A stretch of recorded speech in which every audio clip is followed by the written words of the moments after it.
Të dashur shqiptar, është mirë të banosh në një vend të ftohtë, kur është temperatura -12 gradë zakonisht, sepse kur del në dëbor,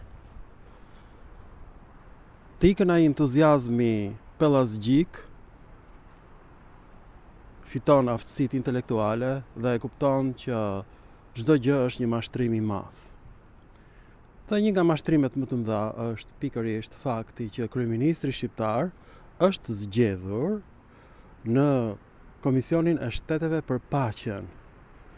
Dhe unë u mrekullova, unë kujtova se Shqipëria më në fund kishte fituar statusin e saj të veçantë. Pastaj fillova të pyes veten time, po mirë, ku është kjo luftë dhe ku po vendoset paqja sot? Pra kjo luftë është në Palestinë. Dhe njerëzit e shkretëtirës kanë vrarë 60% të popullsisë, por kanë përzënë mbi 5 milion palestinezë. Dhe duan që përfaqësuesi i një shteti musliman të marrë pjesë në vulosjen përfundimtare të zhdukjes së popullit palestinez.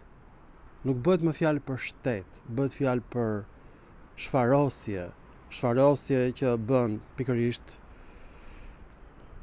nazistët kundër njerëzve të shkretëtirës, ata po ju a bëjnë palestinezëve. Të njëjtën gjë. Dhe duan që gjakun e tyre ta marrë një shqiptar. Merri frynthell. Ky gjak nuk do lahet kurrë. Kjo njoll do mbetet për jetë në duart e shqiptarëve nga duart e një kriminali si Edvin Rama, që nuk është shqiptar, është thjesht shqipfolës. Tani ai ka eksperiencë, sepse ka bërë të njëjtën gjë në Shqipëri. Çfarë ka bërë Edi Rami? Ka përzënë 2.400.000 shqiptar, ka lejuar bandat që të vrasin mbi 30.000 shqiptar. Pra të njëjtën gjë që u arrit të bëhet në Shqipëri, po përpiqen të bëjnë në Palestinë. Tani, nga e diun këtë? Ju e mbani mend që të dhënat e shqiptarëve në Albania, gjoja u vodhën nga iranianët. Mirë, po ka rezultuar që njeriu më i besuar i gringove, ai vetë ka caktuar drejtoreshën, e cila ka vjedhur diskun me të dhënat e shqiptarëve dhe ju a ka dhuruar njerëzve të shkretëtirës. Ata e nxjerrin në internet dhe thonë që iranianët hakeruan pikërisht bazën e të dhënave të shqiptarëve. Ky njeri nuk është thjesht kriminal.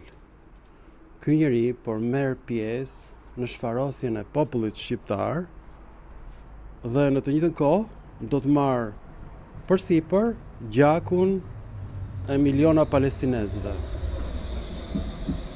E shikoni çfarë vendi bukur është Polonia.